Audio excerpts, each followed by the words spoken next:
کہ من کان یرید العزت فللہ العزت جمیعا، جس آدمی کو عزت چاہیے وہ اللہ سے عزت طلب کرے، اس لیے کہ اللہ ہی کے پاس عزت ہے۔ مفسر کہتا ہے من طلب العزت فلیطلبہ من رب العزہ، من طلب العزہ فلیطلبہ من رب العزہ، جسے عزت چاہیے وہ رب العزت سے عزت چاہے، جس کے پاس عزت کے خزانے ہیں، عزت دینے والا ہوئی۔ فلما خر، جب حضرت سلیمان زمین پر گرے تو تبینت الجن ان لو کانوا یعلمون الغیب ما لبثوا فی العذاب المہین، تو جن کہنے لگے کاش ہمیں غیب کا علم ہوتا، ہاں ہمارے پاس جن ہے، ہاں ہم جن سے جو چاہیں کروا لیں۔ رے بتایا گیا کہ سامنے آدمی مرا ہوا کھڑا ہے، مر چکا ہے، سارے جنوں کو معلوم نہیں کہ یہ زندہ یا مرا ہوا ہے، تمہارے پاس موکل ہے، واہ بھائی واہ۔ اور یہ جتنے دعویٰ کرتے ہیں کہ ہمارے پاس موکل ہیں، یہ معاشرے کے سب سے بھکاری اور سب سے فقیر ٹائپ کے لوگ ہوتے ہیں۔ یہ دعویٰ کر کے صرف پیسہ حاصل کرنا ان کا مقصود اصلی ہوتا ہے، باقی کچھ بھی نہیں۔ ایک ہی چیخ میں ساری کی ساری بستی ختم کر دی گئی۔ اللہ نے وہی فرمایا ان کانت الا صیحۃ واحدۃ فاذا هم خامدون، ایک چیخ آئی اور سب ٹھنڈے ہو گئے۔ یہاں خامدون کا لفظ بڑا عجیب ہے، چیخ آئی تو یہ سب ٹھنڈے ہو گئے، گویا بڑی گرمی چڑھی تھی، نہیں بڑی گرمی چڑھی تھی۔ آگ بجھ جائے تو کہتے خمدت النار، آگ بجھ گئی، وہی لفظ استعمال کیا گیا جو آگ کے لیے استعمال ہوتا ہے کہ آگ بجھ گئی۔ پتہ یہ چلا کہ جن کے اندر گرمی بہت ہوتی ہے نا، اللہ تبارک و تعالیٰ ان کی گرمی کو اس طرح بجھا دیتا ہے۔ لہذا زیادہ گرمی اپنے اندر مت لاؤ کہ تمہیں ٹھنڈا کرنے کے لیے عذاب بھیجا جائے۔ بسم اللہ الرحمن الرحیم۔ قرآن حکیم کے 22ویں اور 23ویں پارے کی تفسیر کا خلاصہ پیش کیا جا رہا ہے۔ سورہ احزاب چل رہی ہے۔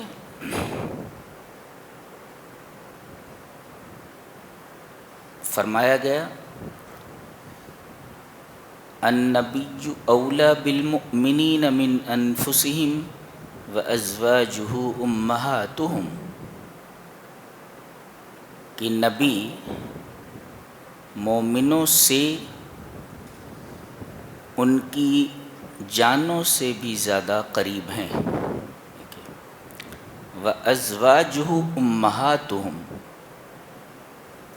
اور نبی کریم صلی اللہ علیہ وسلم کی جو بیویاں ہیں، ازواج ہیں، یہ امت کی مائیں ہیں، اسی وجہ سے ان کو امہات المؤمنین کہا جاتا ہے۔ اس اعتبار سے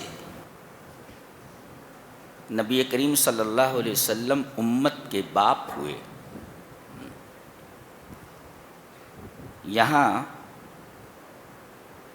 ازواج مطہرات کی عظمت بیان کی گئی ہے کہ آپ کی ازواج تمام امت کے مومنین کی مائیں ہیں۔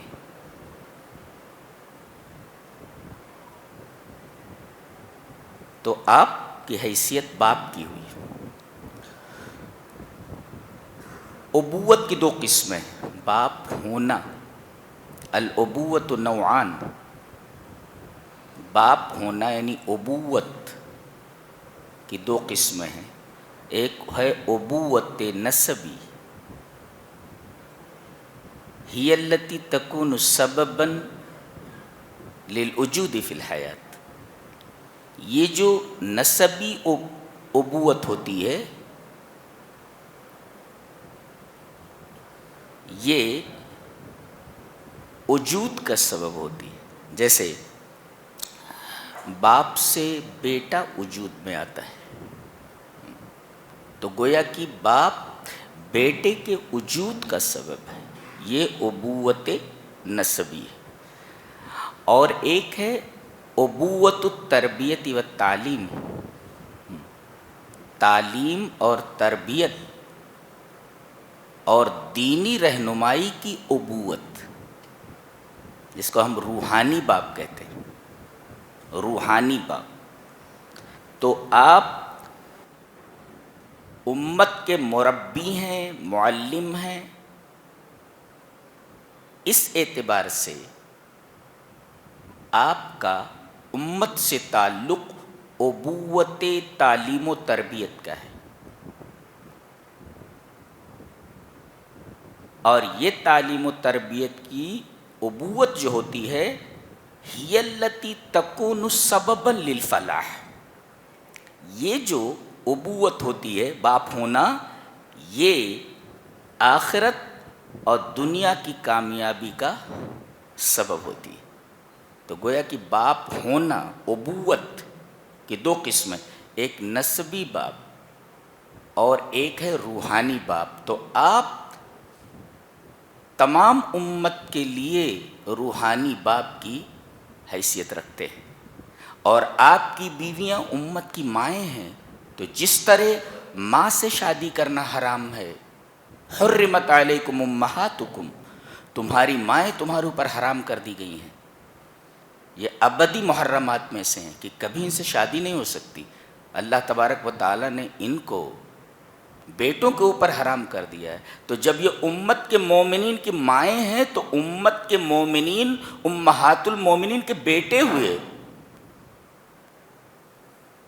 اس وجہ سے کوئی بھی مومن ان سے شادی نہیں کر سکتا، ماں کی طرح ہیں. یہاں امہات المومنین کی عظمت اور ان کی فضیلت بتائی گئی ہے.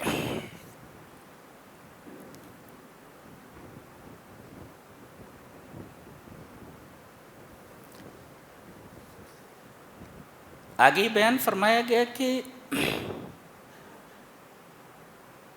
تکالیف شرعیہ میں مرد اور عورت دونوں برابر ہیں. اسلام جس طرح مردوں کے لیے ہے، عورتوں کے لیے ہے.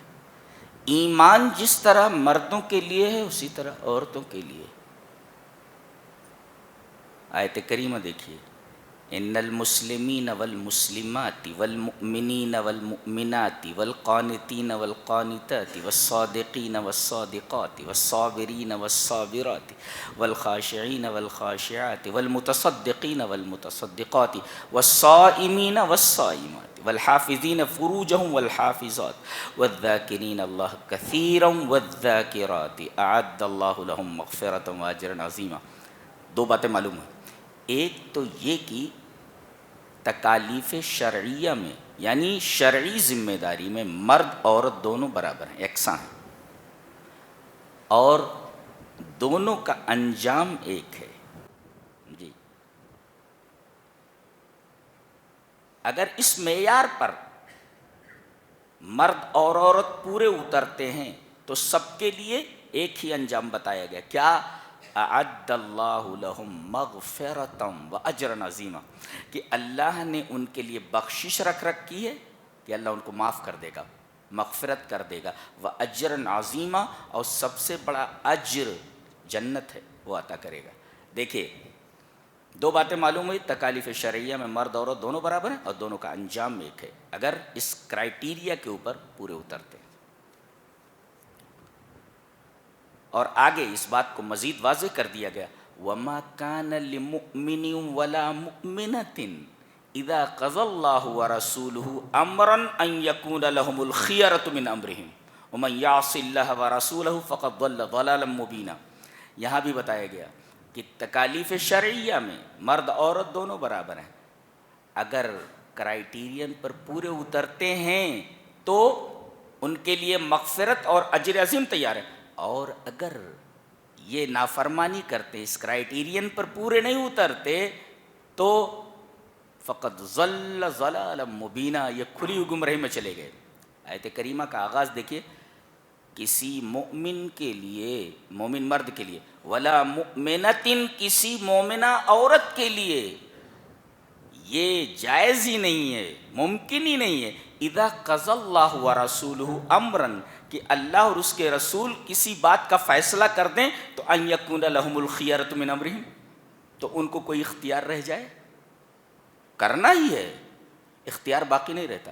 اللہ اور اس کے رسول نے فیصلہ کر دیا کہ یہ کرنا ہے، you have to do it, تمہیں کرنا ہے، so you have to do it, تمہیں کرنا ہی ہے، آپ کو آپشن نہیں ہے کہ ہم کریں یا نہ کریں، لا، چاہے وہ مرد ہو یا عورت ہو، یہ بتایا گیا۔ وما کان لمؤمن ولا مؤمنۃ، کسی بھی مومن مرد کے لیے اور کسی بھی مومنہ عورت کے لیے یہ جائز ہی نہیں ہے کہ اللہ اور اس کے رسول کسی بات کا فیصلہ کر دے تو اس فیصلے میں ان کا کوئی اختیار رہ جائے۔ اگر کوئی اختیار، کوئی آپشن چنتے ہیں یہ، تو یہ اللہ اور اس کے رسول کی نافرمانی ہے، اور ایسا آدمی کھلا ہوا گمراہ ہے۔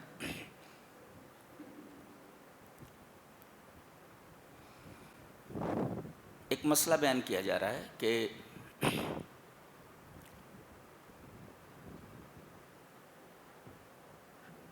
شادی ہو گئی اور خلوت صحیحہ سے پہلے طلاق ہو گئی، خلوت صحیحہ سے پہلے طلاق ہو تو عدت نہیں ہے، جی وہ بتائیے۔ یا ایھا الذین آمنوا اذا نکحتم المؤمنات، تم مومنہ عورتوں سے نکاح کرتے ہو، ثم طلقتموہن من قبل ان تمسوہن، ان کو چھونے سے پہلے ان کو طلاق دے دیتے ہو، فما لکم علیہن من عدۃ تعتدون، تو ان کے اوپر عدت نہیں ہے، جی انہیں کچھ دے دلا کر کے اچھے انداز سے رخصت کر دو، فمتعوہن وسرحوہن سراحا جمیلا۔ یہاں حجاب کا حکم دیا جا رہا ہے، پردے کا۔ پردے کے بارے میں ایک عجیب و غریب آیت کریمہ ہے، اب دیکھیں تو وَإِذَا سَأَلْتُمُوهُنَّ مَتَاعًا فَاسْأَلُوهُنَّ مِنْ وَرَاءِ حِجَابٍ ذَلِكُمْ أَطْهَرُ لِقُلُوبِكُمْ وَقُلُوبِهِنَّ۔ دیکھیے، ازواج مطہرات سے بھی، جبکہ وہ امت کی مائیں ہیں، ان سے بھی اگر کوئی چیز، کوئی سامان تم مانگ رہے ہو تو پردے کے پیچھے سے مانگو، ان کے سامنے نہیں آ سکتے۔ یہ عجیب و غریب مائیں ہیں۔ آدمی اپنی ماں کے سامنے آ سکتا ہے، لیکن یہ ایسی ماں ہے کہ ماں بھی ہیں اور تم ان کے سامنے نہیں آ سکتے۔ کوئی چیز مانگنا ہو تو پردے کے پیچھے سے مانگو۔ وَإِذَا سَأَلْتُمُوهُنَّ مَتَاعًا فَاسْأَلُوهُنَّ مِنْ وَرَاءِ حِجَابٍ، تو پردے کے پیچھے سے مانگو۔ پردہ کس لیے ہے؟ پردہ صرف لباس کا نام نہیں ہے۔ لیس الحجاب الستر ومجرد اللباس، صرف پردے کا اور لباس کا نام، نقاب اوڑھ لینے کا نام پردہ نہیں ہے۔ پھر کیا پردہ ہے؟ بلکہ طہارت القلوب وتجنب الفتن، دل پاک ہونا چاہیے اور فتنوں سے بچنا چاہیے۔ دیکھیے، یعنی پردے کا جو سبب ہے، پردہ فرض کیے جانے کا جو ریزن ہے، وجہ یہ ہے کہ مرد اور عورت دونوں کے دل صاف ہوں، تو گویا کہ دل بھی صاف رکھنا ہے،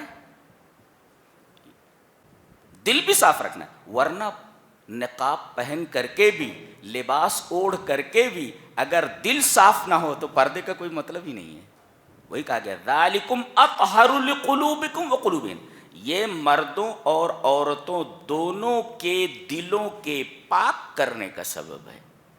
تو پردہ، حجاب صرف لباس کا نام نہیں ہے، بلکہ پردے کا جو سبب ہے وہ یہ ہے کہ دونوں کے قلوب صاف ہوں ایک، اور دوسرے فتنوں سے محفوظ رہیں۔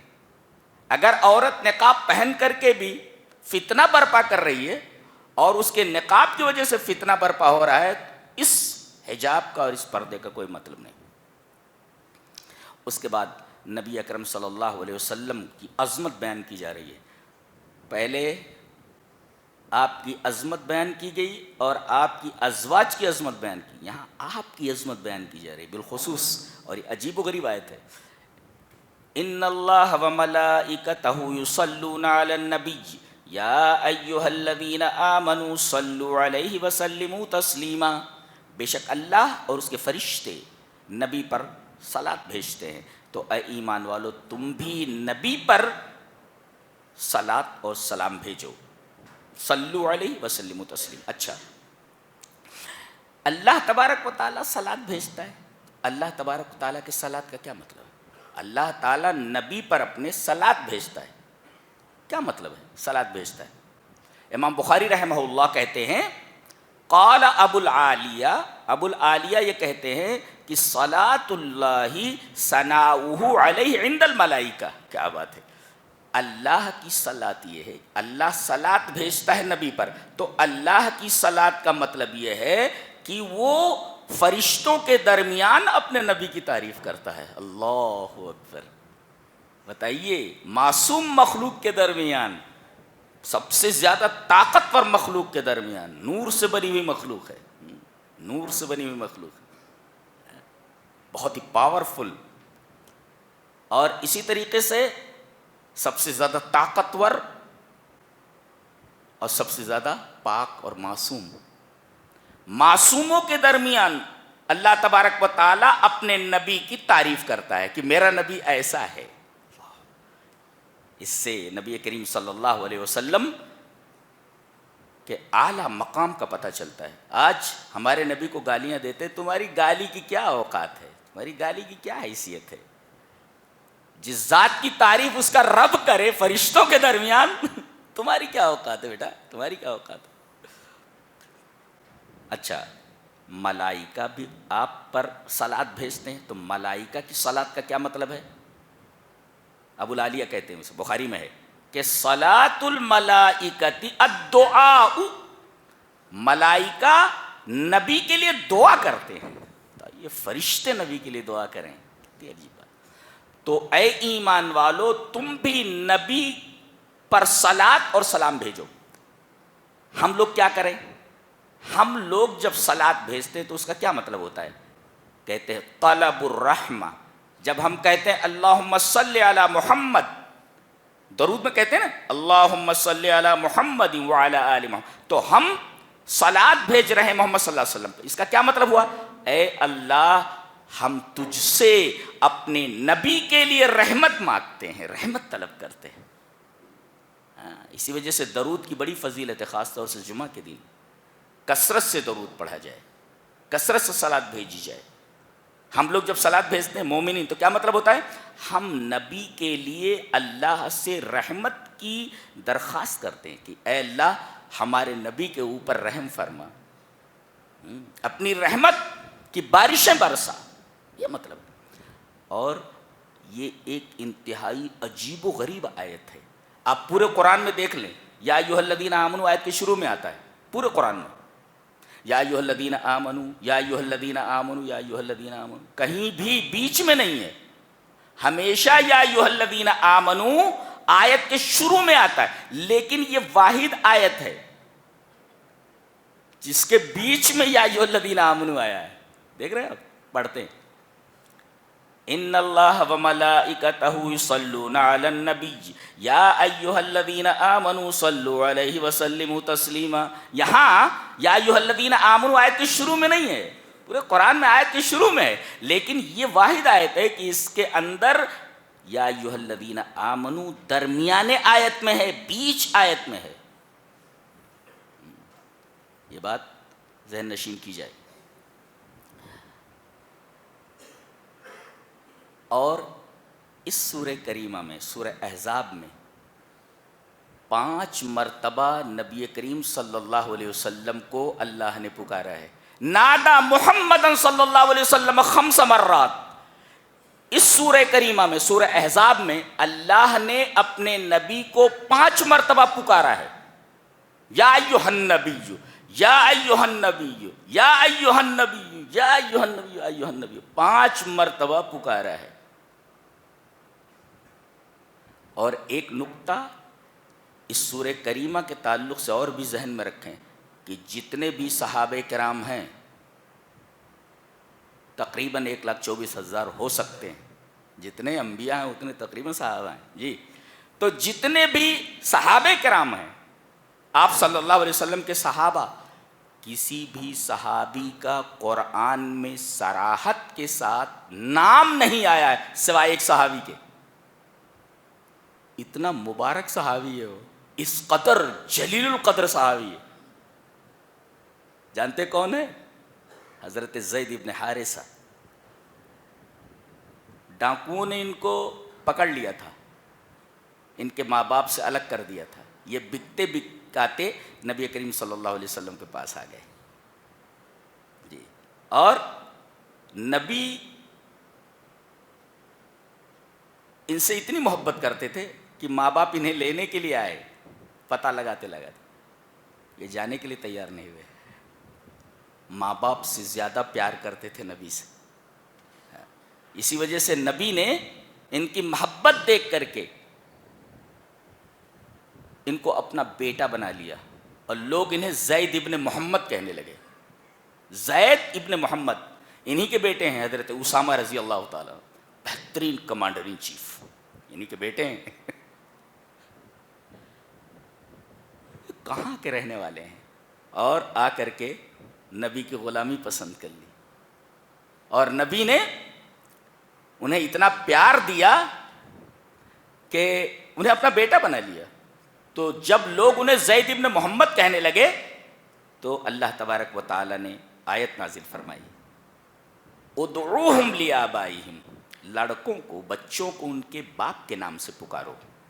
وہ آپ کے بیٹے تھوڑی ہیں، حقیقی باپ ان کا حارثہ ہے، آپ نہیں ہیں، آپ نہیں. لہذا کوئی بیٹا اپنے آپ کو کسی آدمی کی طرف منسوب کر کے یہ نہیں کہہ سکتا یہ میرا باپ ہے. حرام ہے ایسا کہنا، جائز نہیں ہے.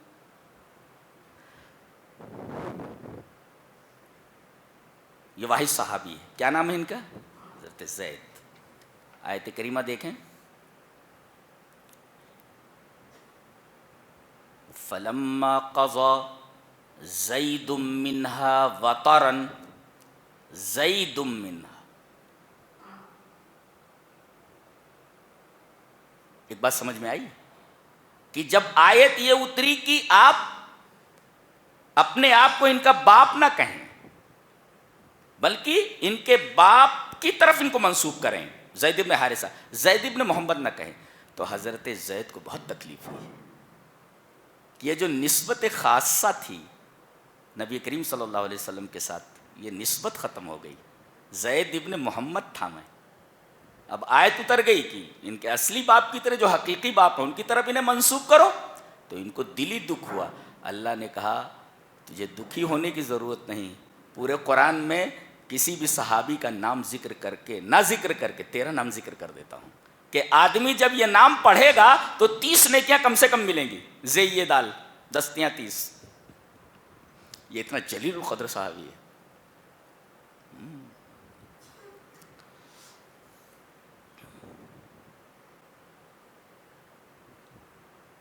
یہ اس سورہ کریمہ کے تعلق سے کچھ ضروری اور اہم باتیں تھیں.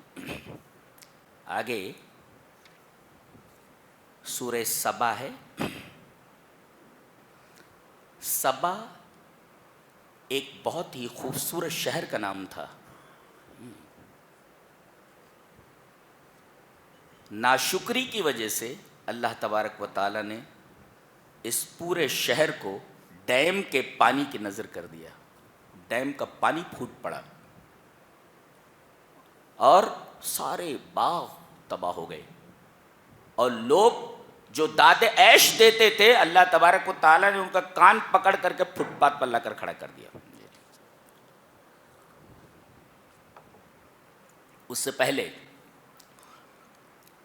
شہر سبا کے واقعے سے پہلے، حضرت داؤد علیہ السلام کا واقعہ بیان کیا گیا ہے کہ ہم نے داؤد کو اپنی طرف سے ایک فضل عطا کیا تھا. فضل عطا کیا. کیا فضل؟ یہ تھا کہ وَأَلَنَّا لَهُ الْحَدِيدِ، ہم نے ان کے ہاتھ میں لوہے کو نرم کر دیا تھا. الان یلین الانکن کا مطلب ہوتا ہے نرم کرنا، اور حدید مینس آئن، لوہا. ہم نے ان کے لیے لوہے کو نرم کر دیا تھا. جانتے ہیں حضرت حسن بصری کہتے ہیں کہ لوہے کو کوئی شکل دینے کے لیے، نیزے کی شکل دینا، تلوار کی شکل دینا، ڈھال کی شکل دینا، یا لوہے کو اور کوئی شکل دینا، یہ ہاتھ ہی سے کر لیتے تھے، آگ کے محتاج نہیں تھے کہ لوہے کو آگ میں داخل کر کے نرم کریں پھر لوہے کو کوئی شکل دیں. آگ کے محتاج نہیں تھے وہ کہ لوہے کو آگ میں داخل کر کے اسے گرم کریں پھر شکل دیں، بلکہ ان کے ہاتھ میں لوہا آتے ہی موم ہو جاتا تھا. وہ جو شکل دینا چاہتے خیوط کی طرح، یعنی دھاگے کی طرح اسے بٹ دیتے تھے. جیسے دھاگے کو آسانی سے بٹ دیا جاتا تھا، ایسے ہی لوہے کو بٹ دیتے تھے. سائنس پڑھنے والے طلبہ جانتے ہیں کہ لوہا جو ہے نا تقریباً 2800 فارنہائٹ کے اوپر پگھلتا ہے. اس کا جو میلٹنگ پوائنٹ ہے نقطہ انصہاریہ یعنی میلٹنگ پوائنٹ کتنا ہے؟ 2800 فارنہائٹ. اللہ اکبر. ہاتھ میں کتنا پاور اللہ نے عطا فرمایا تھا.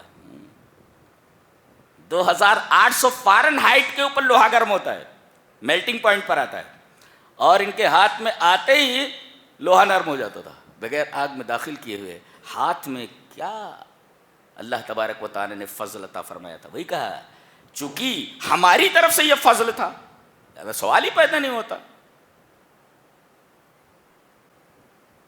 کہ لوہے کو کوئی شکل دینے کے لیے انہیں آگ کی ضرورت ہو. وَلَقَدْ آتَيْنَا دَاوُودَ مِنَّا فَضْلًا يَا جِبَالُ أَوِّبِي مَعَهُ وَالطَّيْرَ وَأَلَنَّا لَهُ الْحَدِيدَ. ہم نے ان کے لیے لوہے کو موم کر دیا تھا، اور اس سے کیا کیا بناتے تھے؟ زرہیں بناتے تھے. زرہ ہوتی ہے نا، وہ جالی دار لباس ہوتا تھا جو کپڑے کے نیچے پہنا جاتا تھا کہ تلوار وغیرہ کا وار ہو تو آدمی کا جسم کٹنے سے بچ جائے. اور یہی نہیں بلکہ وَأَصَلْنَا لَهُ عَيْنَ الْقِطْرِ، ہم نے ان کے لیے تانبے کا چشمہ ابال دیا تھا. ایسا چشمہ تھا، چشمے سے پانی نکلتا ہے، لیکن چشمہ ہم نے جو ہے جاری کر دیا تھا، اس چشمے سے تانبا نکلتا تھا. تانبے کو جو شکل دینا چاہتے دے دیتے تھے. اور فرمایا گیا اعملوا آل داؤد شکرا، تم لوگ عمل کرو اے داؤد کی آل بطور خاص اللہ تبارک و تعالیٰ کا شکر. پتہ یہ چلا کہ جتنی بڑی نعمت اللہ عطا کرے اتنا زیادہ شکر بندے کو کرنا چاہیے. شکر کرے گا نعمت بڑھے گی، ناشکری کرے گا اس نعمت کو غلط جگہ استعمال کرے گا، نعمت چھین لی جائے گی. نبی کریم صلی اللہ علیہ وسلم کے بارے میں حضرت عائشہ رضی اللہ تعالیٰ عنہ فرماتی ہیں کہ آپ تہجد کے لیے کھڑے ہوتے تو اتنی لمبی نماز ادا کرتے تھے حتی تنفطر قدماہ، آپ کے پیر سوج جاتے تھے، قدم مبارک پھٹنے کو ہو جاتے تھے، سوج کر کے ایسا لگتا تھا جیسے پھٹ جائیں گے. حضرت عائشہ نے ایک دفعہ فرمایا کہ اللہ کے رسول لما تصنعوا ھذا، آپ یہ ایسا کیوں کر رہے ہیں؟ وقد غفر اللہ لک ما تقدم من ذنبک وما تأخر، اللہ تبارک و تعالیٰ نے آپ کے اگلے پچھلے گناہ معاف کر دیے ہیں، آپ تو معصوم ہیں، تو آپ کو اتنا زبردست عمل اور اتنی زبردست عبادت کرنے کی کیا ضرورت ہے؟ آپ نے فرمایا افلا اکون عبدا شکورا، کیا میں اللہ کا شکر گزار بندہ نہ بنوں؟ دیکھیے اتنی بڑی نعمت عطا کی گئی، تو جتنی بڑی نعمت عطا کی جائے آدمی کے اوپر واجب ہے کہ وہ اتنا ہی زیادہ اللہ تبارک و تعالیٰ کا شکر گزار بندہ بنے. کوئی بھی نعمت ملے، علماء نے لکھا ہے کہ کوئی بھی نعمت ملے فوراً سجدہ شکر میں چلا جائے. سجدہ شکر کس طرح کرے؟ اس کے لیے وضو بھی ضروری نہیں ہے. سجدہ شکر کے لیے وضو بھی ضروری نہیں ہے. آدمی سجدے میں چلا جائے اور سبحان ربی الاعلیٰ بھی پڑھے، اور سبحان ربی الاعلیٰ کے ساتھ جو بھی اردو میں یا جو بھی زبان جانتا ہے اس زبان میں اللہ تبارک تعالیٰ کا شکر ادا کرے کہ میرے رب تو نے یہ نعمت مجھے عطا فرمائی ہے، بیٹا دیا ہے، بیٹی دی ہے، مجھے جو نعمت عطا فرمائی ہے میں اس نعمت پر تیرا شکر ادا کرتا ہوں.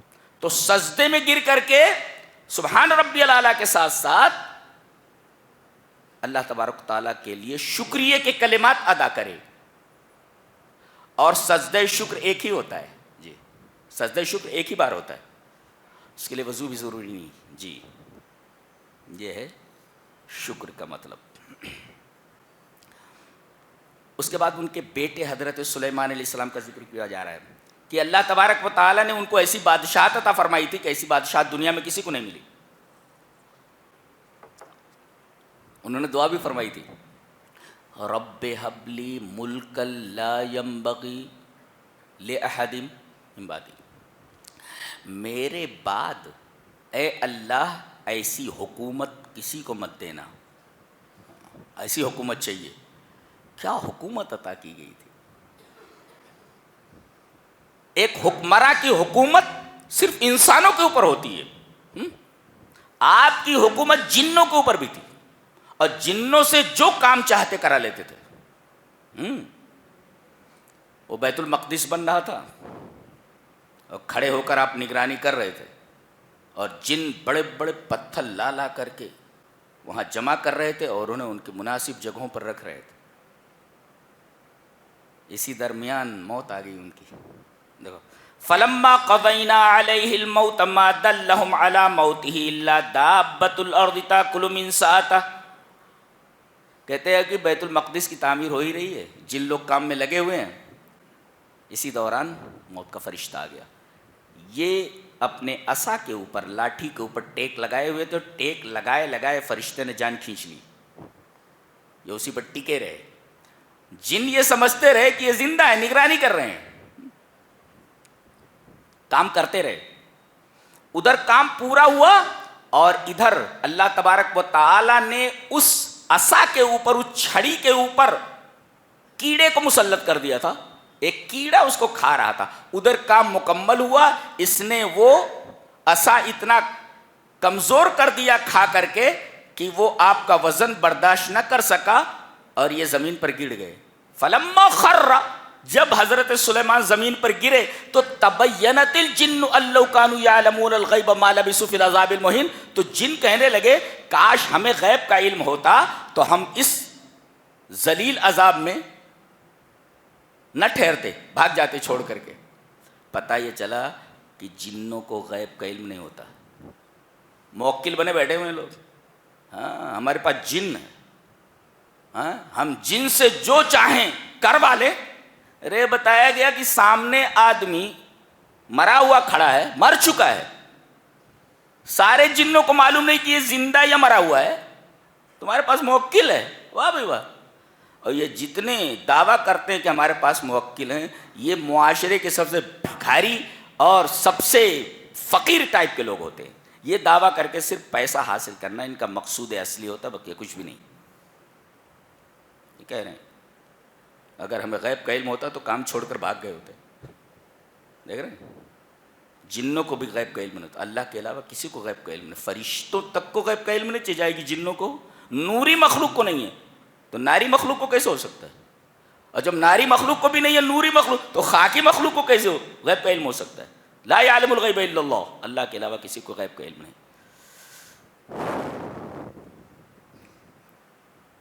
شہر سبا کا واقعہ, ان سے بھی یہی کہا گیا تھا, لقد کان لسبع فی مسکنہم آیہ. یہ شہر اتنا خوبصورت تھا کہ بالکل نشانی تھا, نشانی. ہاں, اس کا جو جائے وقوع تھا, مسکن جائے وقوع اس کا ایک نشانی تھا. جنتان عن یمین و شمال, دو باغ تھے دائیں بائیں, عن یمین و شمال. اور کہا گیا تھا کلوا من رزق ربکم. زبردست آمدنی ہو رہی ہے, ہر طرح کے پھل میسر ہیں, تو اپنے رب کا رزق کھاؤ, واشکروا لہ, اور اس کا شکر ادا کرو. ان سے بھی وہی کہا گیا, شکر ادا کرو. اور کہا گیا کہ بلدۃ طیبۃ, یہ بہت ہی پاک شہر تھا. طیب یعنی پاک, کلمہ طیب کہتے ہیں نا, کلمہ طیبہ یعنی پاک کلمہ. تو بلدۃ طیبہ پاک شہر، کہتے ہیں اس شہر میں مچھر نہیں تھے، اس شہر میں بچھو نہیں تھے، اس شہر میں سانپ نہیں تھے، کوئی بھی موذی جانور اس شہر میں نہیں پایا جاتا تھا. بلدۃ طیبہ. کیا جب نہیں مانے تو یہ جو ان کے باغات کی آبیاری ہوتی تھی وہ ایک ڈیم کے پانی سے ہوتی تھی.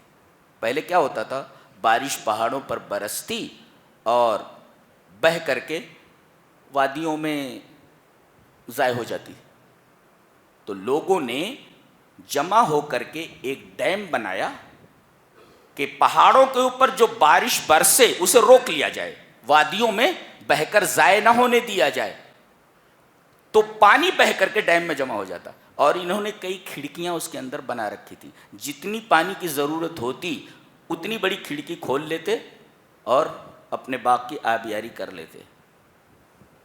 جب انہوں نے ناشکری کی تو وہی ڈیم جو ان کی خوشحالی کا سبب تھا ٹوٹ گیا اور پورا کا پورا باغ بہہ کر کے ختم ہو گیا. تو نعمت ملے تو نعمت کا شکر ادا کرنا چاہیے، یہ ضروری ہے، یہ تعلیم دی گئی ہے. جی.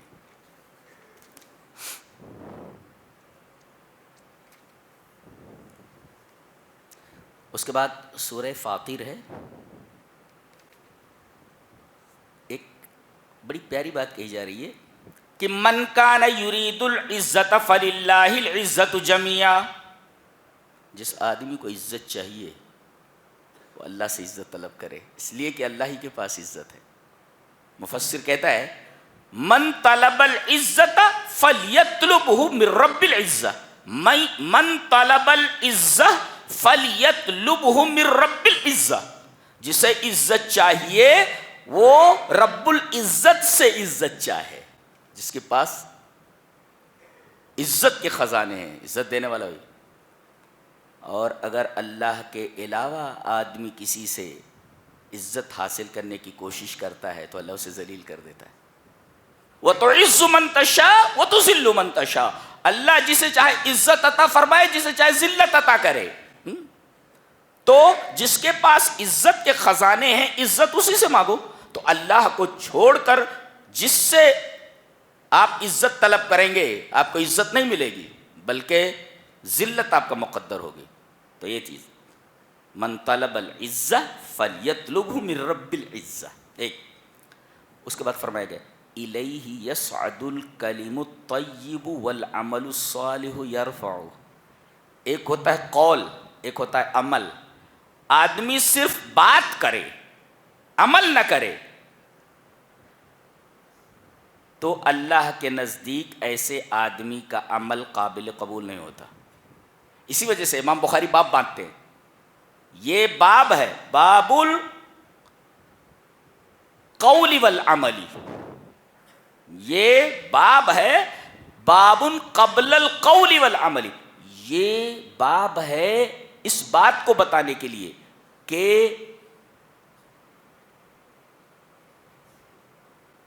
بولنے سے پہلے علم ہونا چاہیے اور آدمی بولے تو علم کی روشنی میں بولے اور جو بول رہا ہے اس کے اوپر عمل کرے. تو یہاں دیکھو الکلم الطیب قول ہے، اس کا پاک قول ہے، لیکن والعمل الصالح یرفعہ صرف قول ہے. اگر قول کے ساتھ عمل نہ ہو تو یہ عمل اس کا اوپر نہیں چڑھتا، اس کا یہ قول اوپر نہیں چڑھتا. جی. کسی نے کہا ہے کہ قول بلا عمل کسرید بلا دسم. بغیر عمل کے قول ایسا ہے جیسے بغیر گھی کے سرید. وقول بلا عمل کقوس بلا وتر.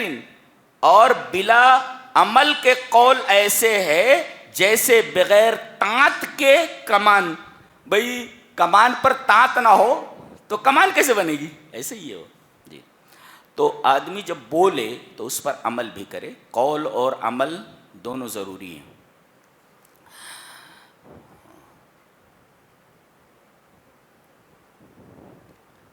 اس کے بعد ایک حیرت انگیز بات بتانے جا رہا ہوں. غور سے سنیں اس کو. وہ آپ لوگوں نے پڑھا ہوگا کہ کانٹینجنسی کیا ہوتی ہے. اس کو مثال سے سمجھاتا ہوں. کہتے ہیں اس کائنات کا کوئی معبود نہیں ہے, کائنات ایٹ رینڈم ایسے بن گئی ہے, اتفاق سے وجود میں آ گئی. تو اس کو اس طرح ثابت کیا جاتا ہے کہ یہ اینٹ ہے ایک ایسے جھکی ہوئی ہے, اور اس کے آگے ایک اینٹ ہے وہ بھی جھکی ہوئی ہے, اس کے آگے ایک اینٹ ہے وہ بھی جھکی ہوئی ہے, اس کے آگے ایک اینٹ ہے وہ بھی جھکی ہوئی ہے, ایسے جھکی ہوئی ہے ایسے, اس کے آگے ایک اینٹ ہے وہ بھی جھکی ہوئی ہے, آخری جو اینٹ ہے وہ بھی جھکی ہوئی ہے, اور سلسلہ ختم ہو گیا ہے. سوال یہ ہے کہ یہ اینٹ جھکی ہوئی ہے اس کے اوپر, یہ اینٹ جھکی ہوئی ہے اس کے اوپر, اور آخری اینٹ وہ بھی جھکی ہوئی ہے, گری کیوں نہیں؟ گر جانا چاہیے نا, گر جانا چاہیے. پتہ یہ چلتا ہے کہ وہاں کوئی ایسی چیز ہے جو آخری اینٹ کو روکے ہوئے ہے, ورنہ وہ بھی گر جاتی ہے ایسے. بھائی ایسے ہے نا, ایسے, پھر یہ بھی ایسے ہی ہے, پھر یہ اینٹ بھی ایسے ہی ہے, پھر یہ اینٹ بھی ایسے ہی ہے. لیکن ہم آخری اینٹ کو دیکھ رہے ہیں کہ وہ گر نہیں رہی ہے, ورنہ ساری کی ساری اینٹیں لیٹ جاتی. وہ گر نہیں رہی ہے, اس کی وجہ سے یہ اینٹیں جھکی تو ہیں, انکلائنڈ تو ہیں, لیکن فال نہیں ہو رہی, گر نہیں رہی ہیں. کیوں؟ اس لیے کہ آگے کوئی سہارا ایسا ہے جو کسی اور کے اوپر سہارا لیے ہوئے نہیں ہے. وہی اللہ ہے, وہی نیسیسری بینگ ہے, اور اسی کو کانٹینجنسی کہا جاتا ہے. جی بھائی ایک اینٹ جھکی ہوئی ہے دوسری کے اوپر, دوسری جھکی ہوئی ہے تیسری کے اوپر, تیسری جھکی ہوئی چوتھی کے اوپر. ہم ایک آخری اینٹ کو دیکھ رہے ہیں کہ وہ جھکی ہوئی ہے مگر گر نہیں رہی ہے, اور اینٹوں کا سلسلہ ختم ہو گیا ہے. اب آپ کیا کہیں گے کہ وہ اینٹ کسی ایسی چیز پر سہارا لیے ہوئے ہے جو جھکا ہوا نہیں ہے, جو جھکی ہوئی نہیں ہے. اگر وہ بھی جھکی ہوئی ہوتی تو وہ آخری اینٹ بھی جھک جاتی, گر جاتی ہو, اور یہ سب کے سب گر جاتے. پتہ یہ چلا کہ کوئی چیز آخر میں ہے جو آخری اینٹ کو سہارا دیے ہوئے ہے, اسی کو نیسیسری بینگ کہا جاتا ہے. قرآن حکیم نے وہی بات کہی, یا ایھا الناس انتم الفقراء الی اللہ, اے دنیا کے تمام انسانوں تم اللہ کے محتاج ہو.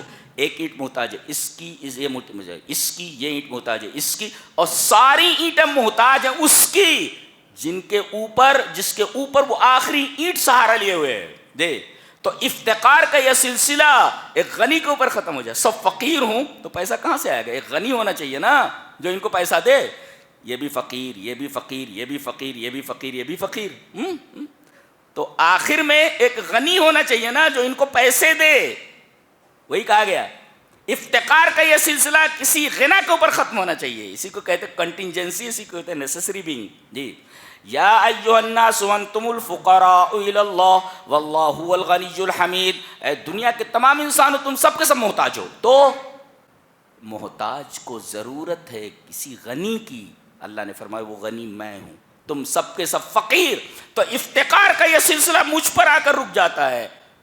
یہ سارے آخری فقیر بھی یہ اللہ تبارک و تعالیٰ کا محتاج ہے, یہاں رک گیا. افتقار کے سلسلہ غنا پر آ کر رک گیا, تو سارے کے سارے محتاج. سوال پیدا ہوا کہ یہ جو آخر میں سب کو روکے ہوئے ہے, وہ آخری اینٹ کو گرنے نہیں دے رہا ہے, یہ کون ہے؟ یہ عجیب بات یہ ہے کہ کنٹینجنسی کو اس آیت میں سمجھا کر کے بتایا گیا کہ وہ جیسے وہ آخری اینٹ کس کا سہارا لیے ہوئے ہے. بتایا گیا ان اللہ یمسک السماوات والارض ان تزولا, اللہ تبارک و تعالیٰ آسمانوں اور زمینوں کو سنبھالے ہوئے کہ وہ گر نہ جائیں. ان تزولا, گویا کہ وہ نیسیسری بینگ وہی ہے جو زمین اور آسمان کو سنبھالے ہوئے, ورنہ یہ آخری اینٹ بھی وہاں گر جاتی ہے اور اس کے گرنے کی وجہ سے ساری اینٹیں گر جاتی. آخری اینٹ کا انکلائنڈ ہونا اور وہاں پر جھکے ہوئے ہونا اس بات کی دلیل ہے کہ کوئی ایسی چیز ہے جس کے اوپر آخری اینٹ سہارا لیے ہوئے ہے اور وہ کسی اور کا سہارا لیے ہوئے نہیں ہے. وہ کون ہے؟ وہ بتایا گیا ان اللہ یمسک السماوات والارض ان تزولا, بے شک اللہ زمین اور آسمانوں کو سنبھالے ہوئے کہ ان تزولا, کہ وہ گر نہ جائیں. گرنے سے سنبھالے ہوئے کون ہے؟ اللہ تبارک تعالیٰ. اسی کو آپ نیسیسری بینگ کہہ سکتے ہیں. جی اب یہ آیت ہم لوگوں کے لیے, کون سی آیت ہے؟ کہتے ہیں کہ اللہ تبارک و تعالیٰ نے اپنے بندوں کی 3 قسمیں فرمائی ہیں جی. ظالم لنفسہ، مقتصد، سابق بالخیرات. بندوں کی 3 قسمیں. اچھا دیکھ لیں آیت پڑھ لیتے ہیں. ثم اورثنا الكتاب الذين اصطفينا من عبادنا فمنهم ظالم لنفسه. بندوں کی ایک قسم ہے، ایک بندہ ہوتا ہے ظالم لنفسه، اچھا، اور دوسرا ومنهم مقتصد. دوسری قسم بندے کے مقتصد، ومنهم سابق بالخیرات، اور ان میں ایک سابق بالخیرات ہے. یاد کرو، ظالم لنفسہ 1، مقتصد 2، سابق بالخیرات 3. یہ بندوں کی 3 قسمیں ہیں. اچھا، یہ ظالم لنفسہ کون ہے؟ ظالم لنفسہ کہتے ہیں کہ خلطوا عملا صالحا وآخر سیئا، کہ اس نے نیکیاں بھی کی اور گناہ بھی کیے. نیکی کی، نیکیاں اس نے کی، لیکن نیکیوں میں اس نے برائیاں ملا لی. خلطوا عملا صالحا وآخر سیئا، نیکیاں کی مگر نیکیوں میں اس نے برائیاں بھی ملا لی. وغلبت سیئاتہ علی حسناتہ، اور اس کی برائیاں اس کی نیکیوں پر غالب آ گئیں، یعنی برائیاں زیادہ ہو گئیں، نیکیاں کم ہو گئیں. اس کو کہتے ہیں ظالم لنفسہ. نیکیاں بھی کی اور برائیاں بھی کی، لیکن برائیاں زیادہ ہو گئیں، نیکیاں کم ہو گئیں. یہ ظالم لنفسہ. جیسے ہم لوگ ہیں، ہماری برائیاں زیادہ ہو گئی ہیں اور نیکیاں کم ہو گئی ہیں، ہم اس مقام پر آ کر کھڑے ہو گئے جی. یہ ظالم لنفسہ ہے. انجام اس کا یہ ہے کہ چاہے تو اللہ تبارک و تعالی اس پر رحم کر کے بخش دے. ظالم لنفسہ کو انجام کیا ہے؟ چاہے تو اللہ تبارک و تعالی اس پر رحم کر کے بخش دے، اور اگر گناہ ایسے ہیں کہ وہ رحم کے قابل نہیں ہے تو اسے اللہ جہنم میں ڈال دے گا، اور اپنے گناہ کے بقدر وہ جہنم میں مدتوں تک رہے گا، اور ایک دن اللہ اسے نکال کر کے جنت میں ڈال دے گا. یہ ہے ظالم لنفسہ. سمجھ میں آیا؟ نیکیاں کی، برائیاں بھی کی، نیکیوں اور برائیوں کو ملا لیا، نیکیوں میں برائیوں کو ملا لیا، اور برائیاں زیادہ ہو گئیں، نیکیاں کم ہو گئیں. انجام، چاہے تو اللہ رحم کر کے اسے بخش دے، جنت دے دے، لیکن کچھ گناہ ایسے ہو گئے ہیں جو رحم کے قابل نہیں ٹھہراتے ہیں اس کو، تو اللہ اس کو جہنم میں ڈال دے گا، اور اس کے گناہ کے بقدر جہنم میں اس کو سزا دی جائے گی، اور اس کے بعد اس کو جنت میں ڈال دیا جائے گا. یہ ظالم لنفسہ ہے. تو کم سے کم اس کیٹیگری میں مت آئیے. اتنا کیجئے کہ برائیاں ہوں لیکن ہماری نیکیاں ہمارے برائیوں پر غالب ہوں. اچھا، دوسرا کون ہے؟ وَمِنْهُمْ مُقْتَصِد. جی، نیکیاں بھی کی ہیں اس نے اور فرائض کو ادا کیا ہے، حرام چیزوں سے دور رہا ہے، برائیاں نہ کے برابر ہیں، برائیاں نہ کے برابر ہیں، لیکن ایک چیز اس کے اندر ہے کہ یہ بڑھ چڑھ کر نیکیوں میں حصہ نہیں لیتا. فرائض ادا کر رہا ہے، نماز پڑھ رہا ہے، روزے رکھ رہا ہے، جتنے احکامات ہیں ان کے اوپر عمل کر رہا ہے، فرائض کو ادا کر رہا ہے، اداء الفرائض ہے، وترک المحارم وترک المحرمات، اور حرام چیزوں کو چھوڑ رہا ہے. فرائض کو ادا کر رہا ہے اور حرام چیزوں کو چھوڑ رہا ہے. اللہ نے فرمایا یہ کرنا ہے، میرے رب کر رہا ہوں، یہ نہیں کرنا ہے، میرے رب نہیں کرتا. میں فرائض کو ادا کر رہا ہے اور حرام چیزوں سے بچ رہا ہے، لیکن اس کے اندر بڑھ چڑھ کر نیکی کے کاموں میں حصہ لینے کی ہمت نہیں ہے، اس کے اندر یہ چیز نہیں ہے. کیا کرے گا اللہ؟ چلا جائے ادھر، یحاسب حسابا یسیرا، اللہ اسے آسان حساب لے لے گا.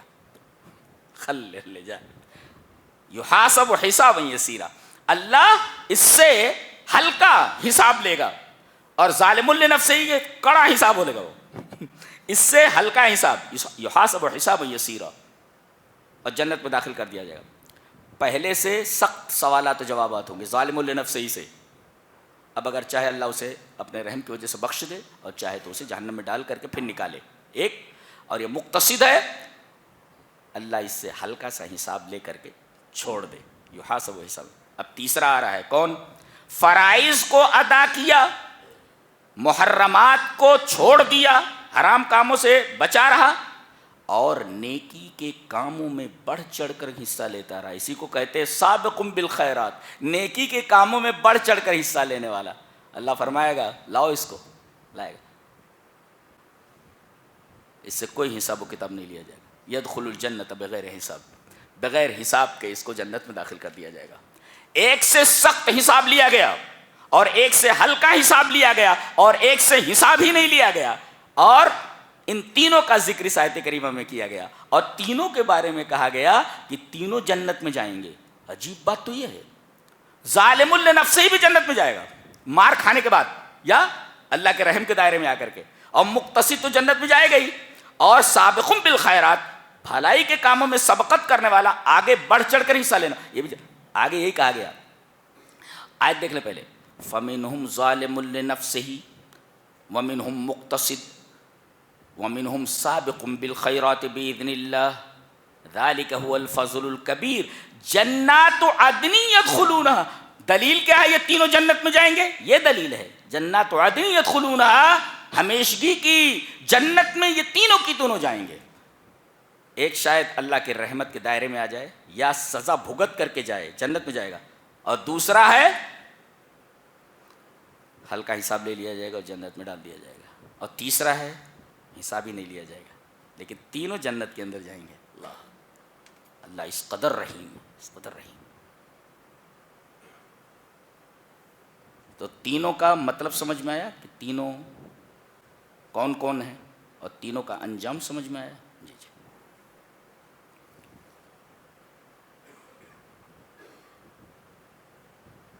جہنم میں جب ڈال دیا جائے گا تو یہ چلائیں گے، وَهُمْ يَسْتَرِخُونَ فِيهَا، زور زور سے چلائیں گے، اور کیا بولیں گے؟ ربنا اخرجنا، نکال دے یہاں سے، نعمل صالحا، نیک عمل کر کے آئیں گے، غیر الذی کننا نعمل، اس عمل کے علاوہ جو ہم کر کے آئے ہیں، برے عمل کر کے آئے ہیں جہنم میں آ گئے، اب بھیج دے نیک عمل کر کے آئیں گے۔ اللہ فرمائے گا اولم نعمرکم ما یتذکر فیہ من تذکر وجاءکم النذیر، اتنی عمر نہیں دی تھی کہ سدھر جاتے؟ بہت لمبی مدت دی گئی تھی تم کو، 60 سال، 70 سال، 80 سال، 100 سال، یہ مدت تم کو دی گئی تھی، سدھرے نہیں۔ وجاءکم النذیر، اور تمہارے پاس نذیر بھی آ گیا تھا، نذیر مانے ڈرانے والا۔ دو مطلب بتائیں، نذیر کا ایک مطلب بتانے والا، ڈرانے والا، کہ اگر تم سدھرے نہیں تو جہنم میں چلے جاؤ، اور نذیر کا ایک مطلب بتایا گیا سفید بال، ہاں زندگی بھر خوب دوڑے، بات بات بوڑھوں کو دیکھا جاتا ہے چل رہے دھیرے دھیرے، میں بولتا ہوں بہت دوڑا ہوگا بڈھا، یہ بہت دوڑا ہوگا اپنی زندگی میں، اب لاٹھی پکڑ کے چل رہا ہے، خوب کھینچا ہوگا اس نے ادھر، اب دیکھو دبلا پتلا گھوم رہا ہے ڈنڈا لے کر کے، بڑے میاں بہت دوڑے ہوں گے، اور بال سفید ہو گئے۔ یہ بال سفید ہونا یہ وارننگ ہے کہ کوا تو چلا گیا، ہنس آ گیا ہے، کوا چلا گیا، یعنی سفید یہ کالے بال، اور اب ہنس آ گیا، سفید بال آ گئے، یہ وارننگ ہے بیٹا اب تیاری کر لے، اس لیے کہ آخری جو مرحلہ ہے وہ موت کا مرحلہ ہے، اب بچے گا نہیں، تو سدھر جا، وہی کہا گیا وجاءکم النذیر، تمہارے پاس ڈرانے والا آ گیا۔ یہ سفید بال جو ہے نا یہ ڈراتا ہے، کالے بال چلے گئے بیٹا، اب یہ سفید بال آ گئے، سدھر جا، اب بھی وقت ہے، سدھر جا۔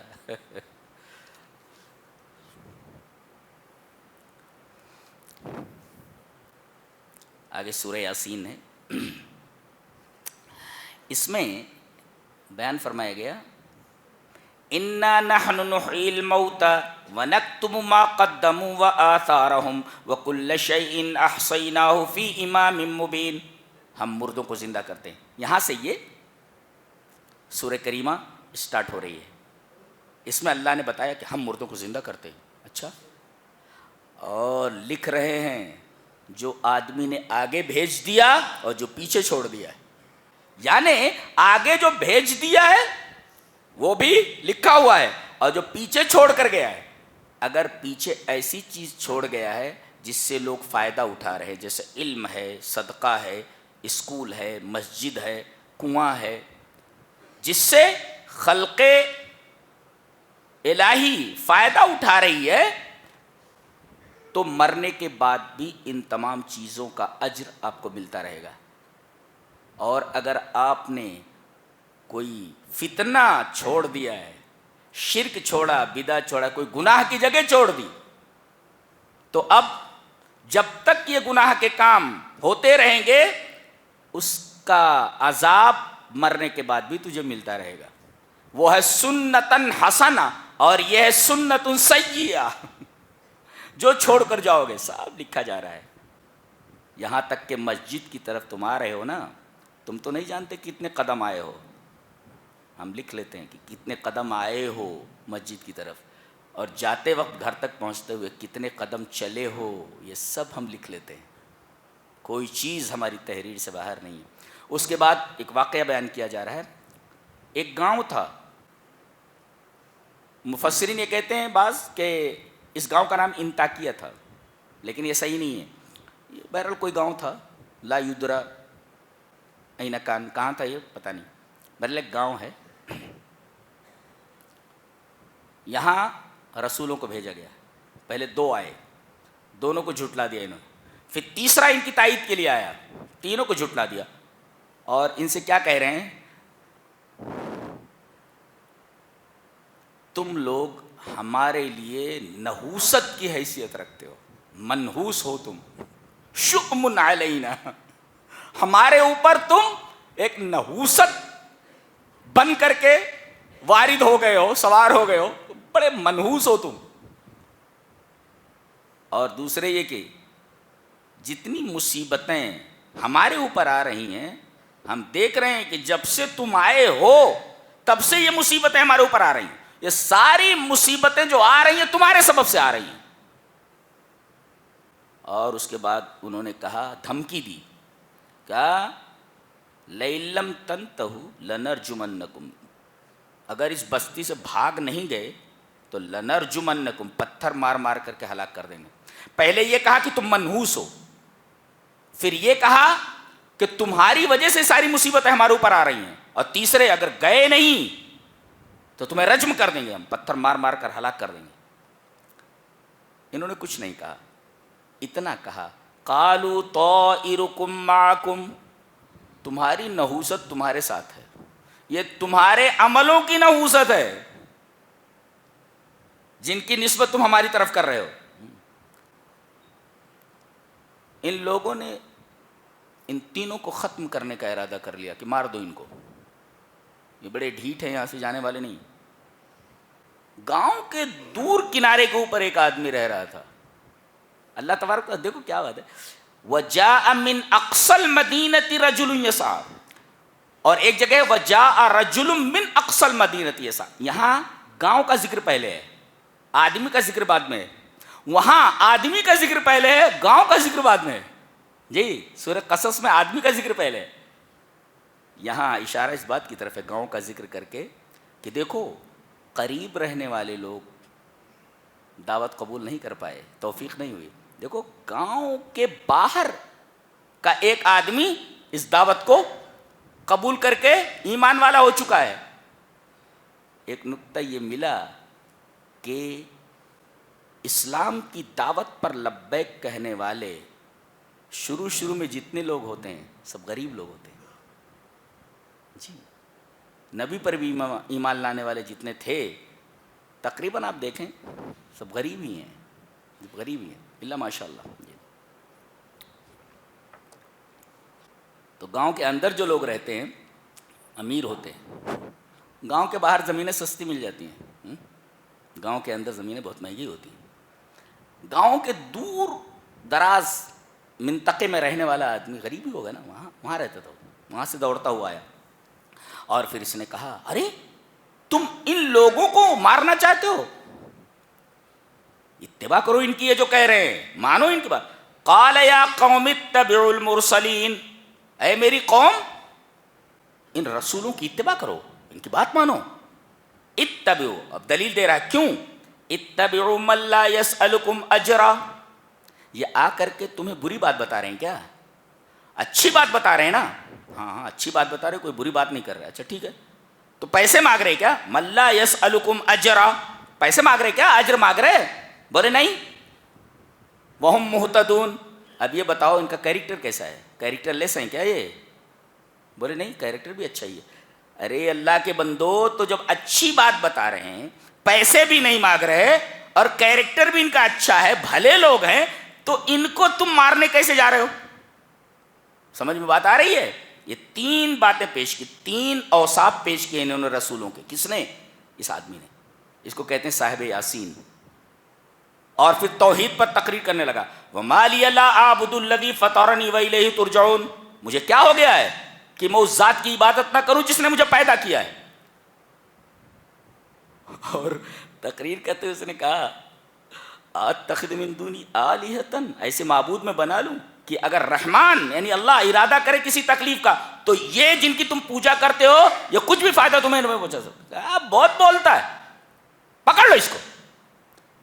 مفسرین نے لکھا ہے کہ ان کو پکڑ لیا گیا صاحب یاسین کو، اور کہتے ہیں کہ انہیں پیروں سے رونٹ ڈالا گیا، حتی شق بطنہ، یہاں تک کہ ان کا پیٹ پھاڑ دیا گیا، مارتے مارتے ان کا پیٹ پھٹ گیا، کچل دیا لوگوں نے، مار مار کر کے ان کو وہیں ختم کر دیا۔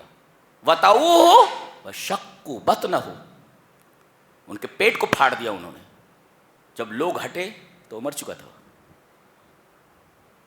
توحید کے لیے کیسی کیسی تکلیفیں اٹھائی ہیں لوگوں نے۔ اللہ تبارک تعالیٰ نے فرمایا کہ اس نے میری توحید کے لیے جان دی، فوراً کہا گیا، فرشتے بھیجے گئے، قیل ادخل الجنہ، جنت میں داخل ہو جا، ڈائریکٹ جنت میں، بدن یہیں رہ گیا، اور اس کی روح کو جنت میں سبز پرندوں کے قالب میں رکھ دیا گیا، جیسے شہیدوں کے ساتھ معاملہ کیا جاتا ہے۔ چل جنت میں چلے جا۔ اب جنت میں پہنچا تو کہنے لگا یا لیت قومی یعلمون، کاش کے لوگوں کو معلوم ہوتا، میری قوم کو معلوم ہوتا، کیا؟ بما غفر لی ربی، کہ میرے رب نے مجھے معاف کر دیا، وجعلنی من المکرمین۔ دیکھو یہاں کیا کہا اس نے، ایسا نہیں کہا کہ اللہ تبارک و تعالی نے میرے اس عمل کی وجہ سے اکرمنی، میرا اکرام کیا، نہیں، وہ کہہ رہا ہے کہ میرے اس عمل کی وجہ سے مجھے اللہ تبارک و تعالیٰ نے مکرمین کے زمرے میں شامل کر لیا ہے۔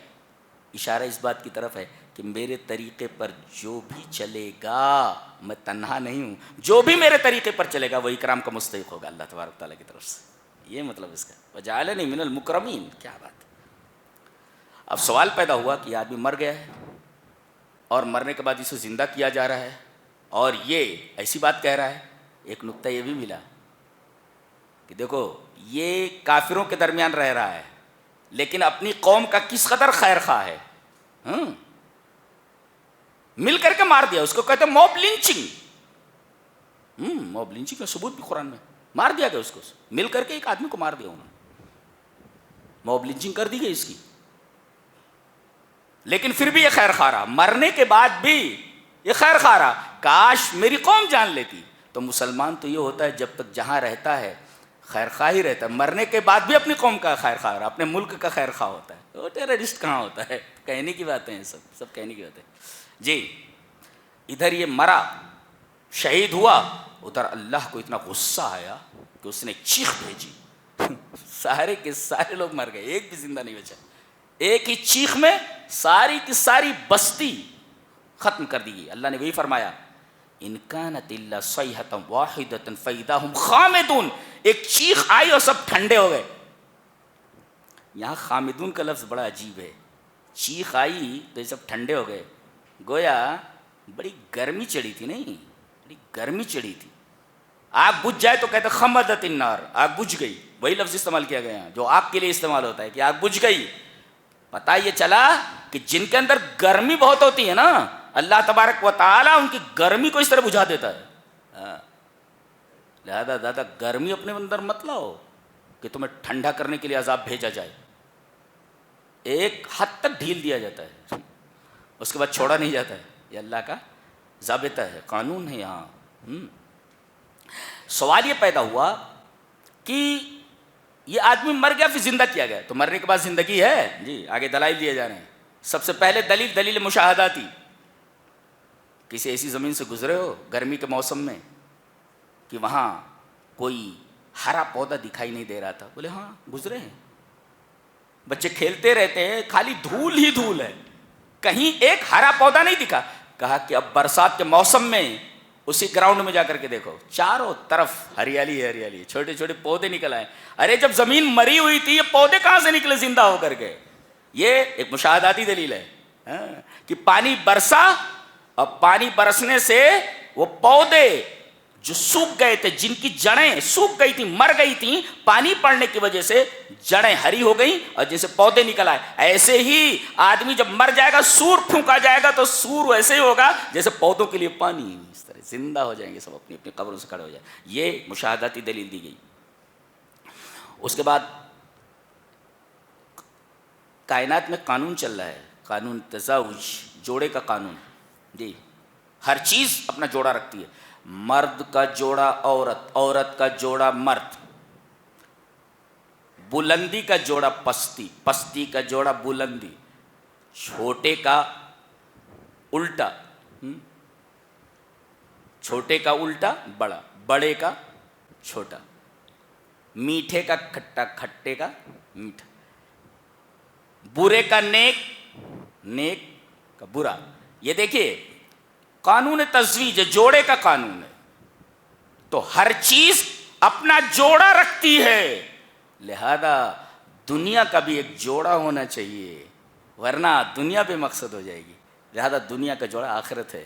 اگر دنیا کا کوئی جوڑا نہ ہو تو یہ دنیا بے مقصد ہو جائے گی, بے مقصد ہو جائے گی, بے مقصد ہو جائے. جیسے مرد اگر شادی نہ کرے تو مقصد حاصل نہیں ہوگا. مقصد کیا ہے؟ سکون. مقصد کیا ہے؟ اولاد حاصل نہیں ہوگا. تو جب چیز اپنے جوڑے سے ملتی ہے تب مقصد حاصل ہوتا ہے, بچہ حاصل ہو. کوئی یہ کہے کہ میں شادی نہیں کروں گا بچہ ہو جائے گا, پاگل ہے یہ, جاہل. تو چیز اپنے جوڑے سے ملتی ہے تب با مقصد بنتی ہے. ایسے ہی دنیا اگر اپنے جوڑے آخرت سے نہ ملے تو دنیا بے مقصد ہو جائے گی. یہ قانون تزویج ہے.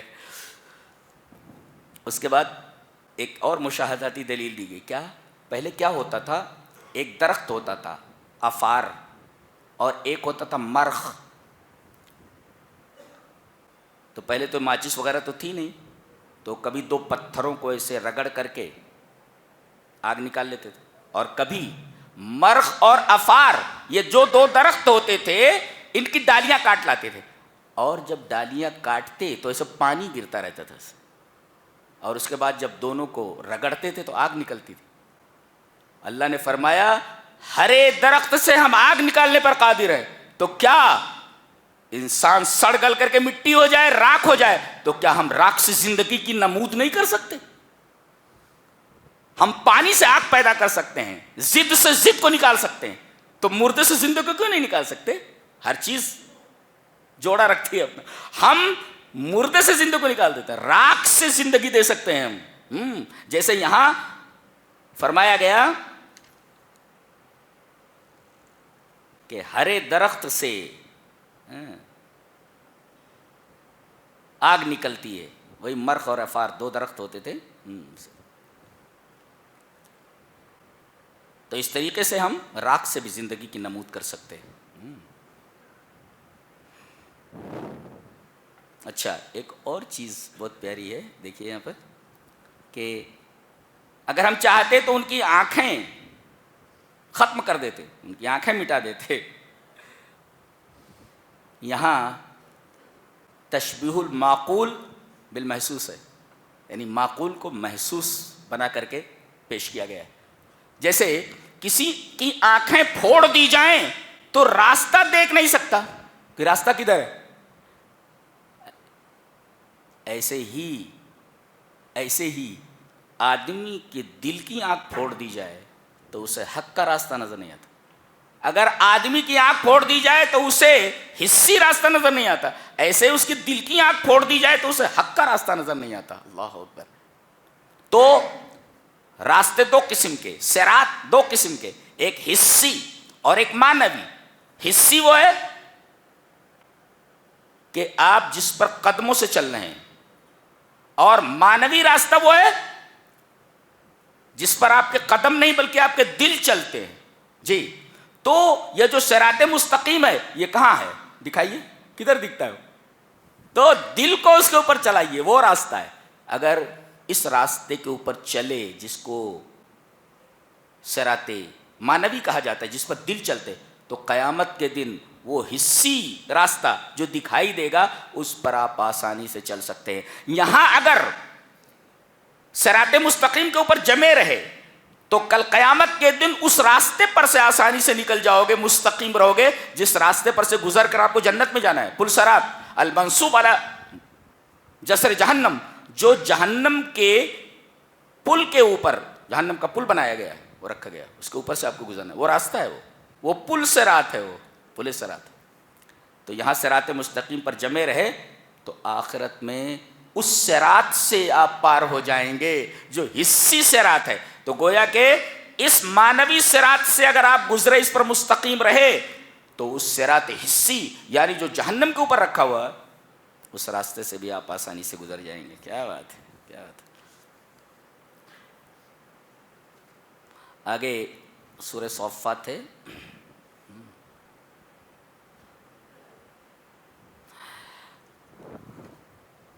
بڑی عجیب عجیب باتیں سب کہی جا رہی ہیں. اس میں حضرت ابراہیم علیہ السلام کا واقعہ بہت نمایاں انداز میں بیان کیا گیا ہے کہ انہوں نے خواب دیکھا کہ میں اپنے بچے کو ذبح کر رہا ہوں، اسماعیل کو. بڑی تمناؤں کے بعد پیدا ہوئے تھے. جی، اللہ نے خواب دکھایا اور انہوں نے خواب اپنے بچے سے بیان کیا، اسماعیل سے، کہ میں نے خواب دیکھا ہے کہ میں تجھے ذبح کر رہا ہوں. اور نبی کا خواب سچا ہوتا ہے. گویا کہ اللہ کی طرف سے مطالبہ تھا کہ جو بچہ ہے، بڑھاپے کی لاٹھی جسے تم سمجھ رہے ہو، ہمیں اس کی قربانی چاہیے، ہمیں اس کی قربانی چاہیے. اللہ کا خلیل زندگی بھر قربانیاں دیتا رہا ہے. دیکھو اللہ نے ارشاد فرمایا کہ ہم نے ان سے مطالبہ کیا کہ ہمیں تمہارے بچے کی قربانی چاہیے. قال یا بنی انی اری فی المنام انی اذبحک فانظر ماذا تری، میں نے خواب میں دیکھا ہے میں تجھے ذبح کر رہا ہوں، تیری رائے کیا ہے؟ بیٹا بھی ویسے ہی تھا. قال یا ابت افعل ما تؤمر، جیسا آپ کو اللہ کی طرف سے حکم ملا ہے کر ڈالیے. یعنی گویا کہ نبی کا خواب سچا ہوتا ہے. اللہ نے حکم دیا خواب میں تو اسے کرنا ہی ہے، وہ بیداری میں حکم کے مرادف ہے. کہا کہ چلو. جنگل میں لے گئے اور وہ پیشانی جس کو چومتے تھے اس پیشانی کو پکڑ کر کے زمین پر گرا دیا اور بچے کے گلے پہ چھری رکھ دی. اللہ اکبر. رب نے بچے کی قربانی مانگی ہے، قربانی دیتا ہوں بچے کی. یہ ابراہیم خلیل اللہ ہے. اللہ تبارک و تعالیٰ نے ایسے نہیں حضرت ابراہیم کے بارے میں کہا واتخذ اللہ ابراہیم خلیلا، اللہ تبارک و تعالیٰ نے ابراہیم کو اپنا خلیل بنا لیا. یہی وہ بچہ ہے. وادی غیر ذی زرع میں جہاں ہر حاجی پہنچتا ہے. میں تو جب کعبہ کے سامنے گیا پہلی بار خالی دیکھتا رہا اور سوائے آنسو کے کچھ دکھ ہی نہیں رہا تھا مجھے. پتہ نہیں اس کالے گھر میں کیا ہے، بس آدمی کو صرف اور صرف آنسو ہی آنسو دکھتے خالی. نہ جانے اس گھر میں کیا ہے. ہر مومن کا ایک قلبی ایک گہرا تعلق ہے اس گھر سے.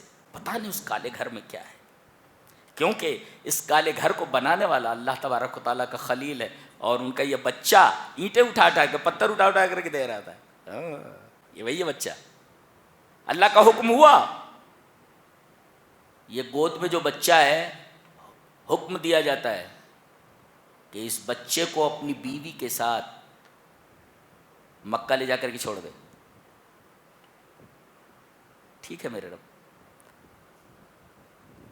نہ وہاں کوئی درخت ہے، نہ وہاں کوئی آبادی ہے، دور دور تک کسی انسان کا پتہ نہیں، بے آب و گیا میدان ہے. حضرت ہاجرہ کی گود میں حضرت اسماعیل، یہی بچہ ہے.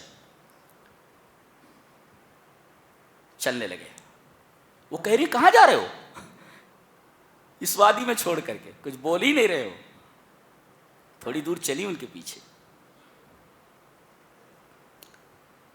کہنے لگی اللہ کا حکم ہے یہ؟ بولے ہاں اللہ کا حکم. بیوی بھی کیسی ہے دیکھے. کہنے لگی کہ اللہ کا حکم ہے تو اللہ ہمیں کبھی ضائع نہیں کرے گا، کبھی ضائع نہیں کرے گا.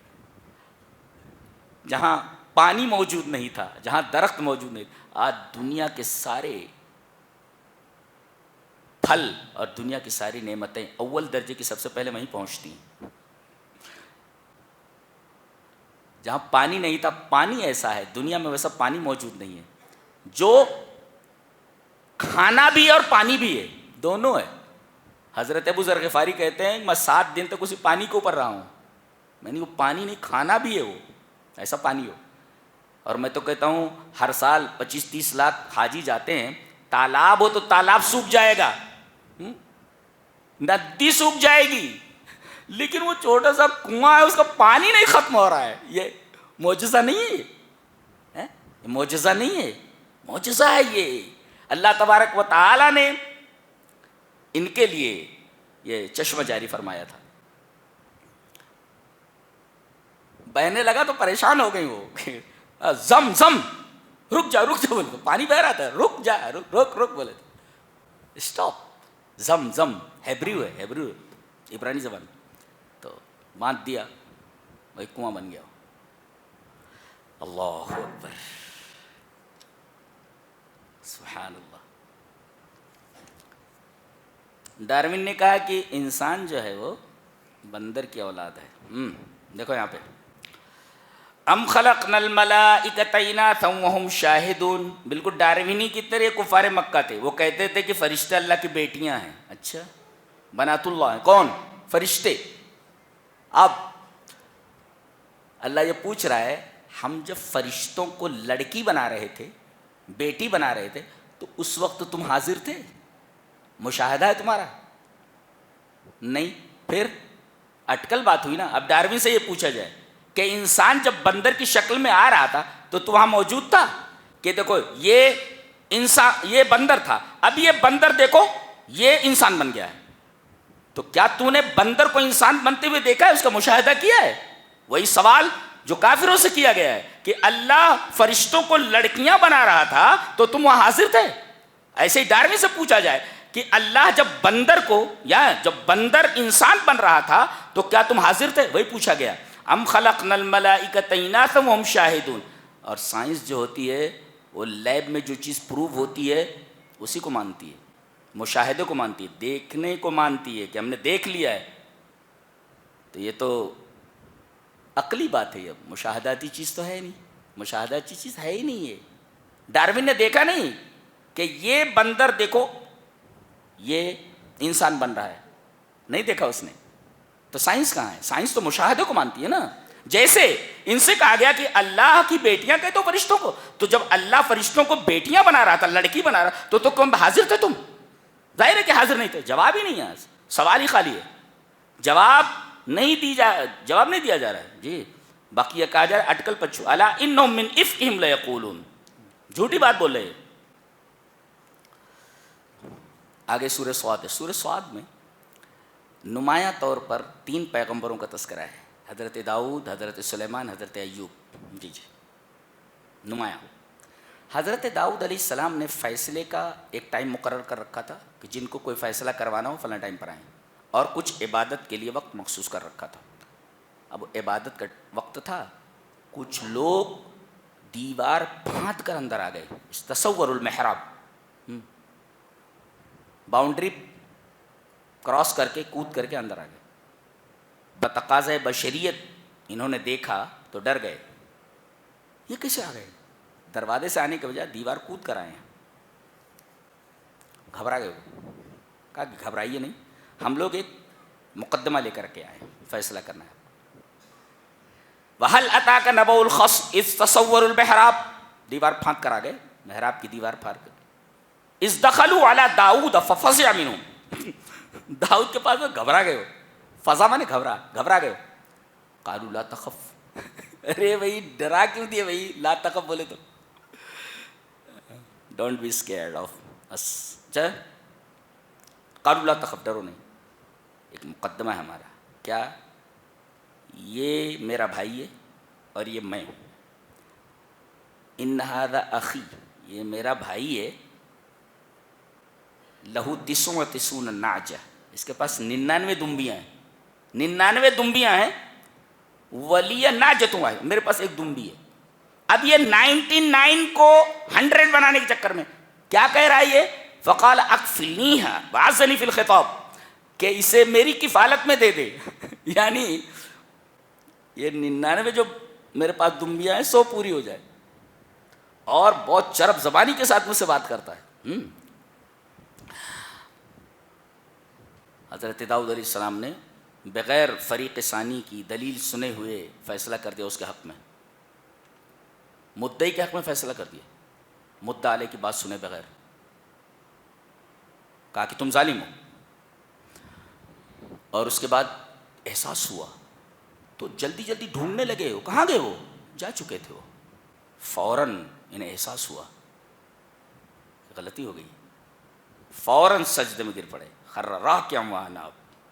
تو صالحین کے طریقہ یہ ہے کہ جب بھی کوئی غلطی ہو جاتی ہے تو وہ اللہ کی طرف مڑتے ہیں اور اپنی اس خطا کی معافی مانگتے ہیں اور اپنے اس خطا کے اوپر نادم ہوتے ہیں. صالحین کا یہ طریقہ ہے.